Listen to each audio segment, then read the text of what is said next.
अक्षय बोलतोय कोल्हापूरहून. अच्छा. मामा 2010 ला 9 ला तुमचं मी नाटक बघायला आलो होतो मालवणमध्ये. अच्छा. आणि त्यावेळी मी तुम्हाला भेटलो होतो बॅक स्टेज येऊन. दुसऱ्या दिवशी माझा मॅथ्सचा पेपर होता, तरी तुम्ही म्हटलं अरे नाटक बघायला आलाय तू, पेपर पहिला जा. आणि त्यावेळी तुम्ही सांगितलं होतं की, मी विचारलं तुम्हाला की नाटकात जर मला काम करत असेल तर तुम्ही काय करणार तू, म्हणजे मी विचारलं तुम्हाला, तुम्ही मला सांगितलं होतं की तू थिएटर कर. तेव्हापासून मी आतापर्यंत थिएटर करतोय मामा. आता मी रेडिओमध्ये इथं मी ईपी आहे आणि कंटिन्यू नाटक करतोय. इन फ्युचर मध्ये मला तुमच्यासोबत आता काम करायचंय, कधी मला आता मिळेल संधी मिळेल. आता मी मामींना भेटलोय, खूप भारी वाटलंय मला. बरोबर. ठीक आहे, ठीक आहे. आणि तो तुझ्या सगळ्या गाण्यांवरती रील्स करत असतो आणि त्याला रिस्पॉन्स येत असतो, म्हणून म्हटलं मी तुझं बोलणंच करून देते त्याच्याशी. बरोबर. चांगलं आहे, कर. असंच करत राहा, आपोआप सगळं मिळेल.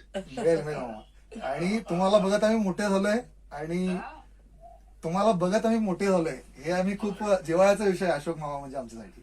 बरोबर. Okay okay. Thank you so much मामा. हा, ठीक आहे, ठीक आहे. All the best. थँक्यू मामा. हा हा